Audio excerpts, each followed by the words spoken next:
Right, I'm going to finish with a few helpful tips that I've found over the years of keeping reptiles that really do help. Firstly, make sure you have a reptile vet. Obviously if you live out in the sticks somewhere, just make sure there's a vet fairly nearby. Obviously if your snake does get sick, it's reassuring to be able to take it to the vet and get it a checkup and make sure it's okay.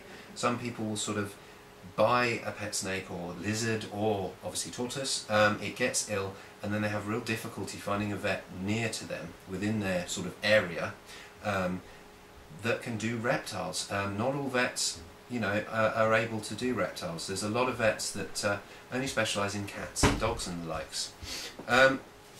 Now, I'd like to go over a few important points even, on the fact that you, after feeding snakes, it is very important not to handle them. You must leave them for at least 48 hours. I leave mine for 3 days just to be extra sure, because basically you feed a snake and it shuts down. It needs to sit on its heat mat under its bulb, basically under its heat source, to digest that food. It uses the heat of its surroundings to power its body to digest that food, to then have energy for you to handle and, you know, display your snake. Now, the snake takes down a very large prey item in one go, so that's a large meal. You imagine eating a whole turkey in one sitting, nice big turkey, and then getting shaked around by your dad or your mum. You're going to be sick. Now, snakes are very similar to that. You'll handle your snake directly after feeding, and either it will be scared and therefore, as we call, regurgitate or regurge its food to get away, to make itself lighter, to sort of flee, which makes sense. You can't get away quickly if you've got a couple of rat pups in your belly. Or, on the other hand, they basically feel sick and throw it up. Now, snakes aren't like people. We can be sick and then a few hours later we can eat some food and it happily goes down. We have a very clever body. Now, snakes, unfortunately, when they throw up their entire stomach. It's all the acid, all the essential juices they use for breaking things down. It's a real pain. It's been known to kill a lot of snakes, and a lot of people have sort of struggled to get their snakes feeding again after a regurge. Now, I personally have not had a regurge. I'm thankful for that, but I've spoken to a lot of friends that have. And by no fault of their own, they've had to move their snake because of, you know, certain circumstances, or they've, you know, forgotten that they fed it a day or so ago and needed to move it for cleaning, or so on and so forth. I had one guy who had a power cut and he needed to get his snakes to a warmer location because he wasn't going to have power for a couple of days, so obviously the snake had to be moved, got a bit stressed and regurged. You know, these things can't be avoided sometimes, but I think the best technique to do is actually to starve your snake for a week or two after the regurge. I know it sounds very horrible.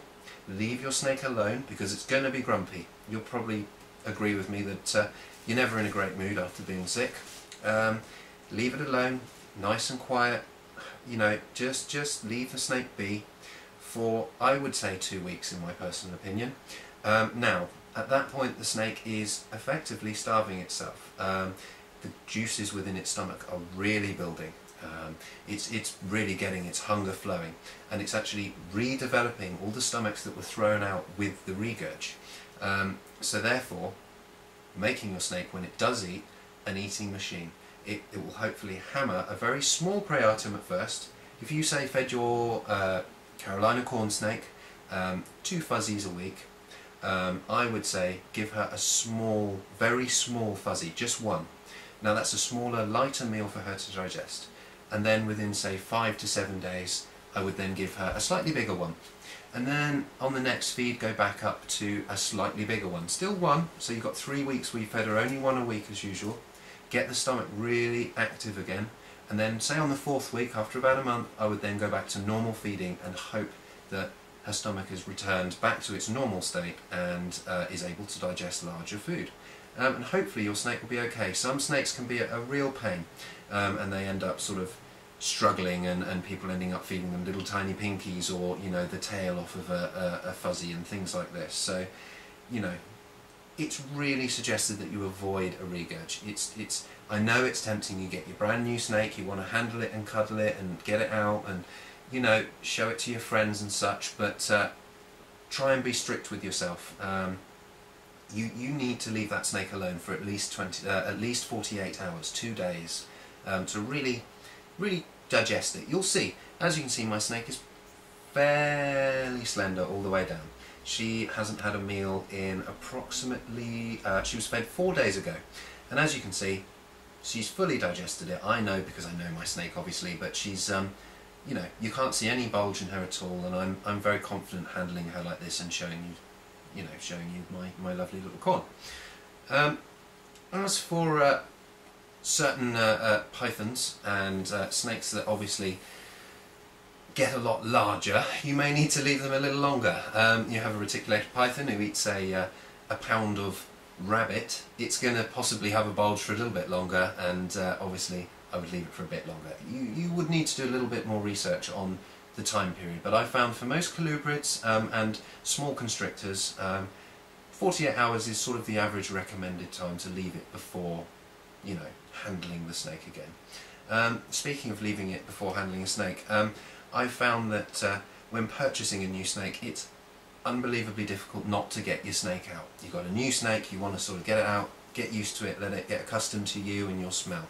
Now, I've heard lots of conflicting things on this, and this is my personal opinion, and you know, you may choose to follow it or not. I believe that putting a small piece of your clothing, if you can, dirty clothing that smells of you, in your tank will help your snake get used to your smell. That works for lizards. I have a friend of mine who has a tegu. He put his sleeves from his jumper in there, very much accustomed to his smell. Doesn't like anyone apart from him, and that's a brilliant thing. You know, she loves him, she knows him, and I've done it with all of my snakes, and they all, well, as you can see, seem to love me. She's never bitten me. I've never had a strike at me, and I would leave them in the tank for, you know, 2 to 3 days with the smell of you. Obviously, if the snake's been transported via the mail, I know some people in America can order snakes over the internet. I would leave them perhaps a week to really settle down, because that can be quite traumatic, travelling across a country in a box. It's got to be a little bit stressful. So obviously I get my snakes from shows or local breeders, or obviously from Phil, my good man at the Reptile store, and I find that at 2 or 3 days my snakes actually come out themselves. They've explored. You sort of come home from work in the evening and you see your snake sat out on top of its house. It's fairly comfortable in its vivarium. I'm generally okay to get it out then. Obviously some snakes, if it's still hiding, you know, I'd leave it a couple of days. Wait until your snake is happy to come out of its hide and have a good look about, and you know, seems willing to want to come out and have an explore and have a sniff of you. So yeah, that's about all.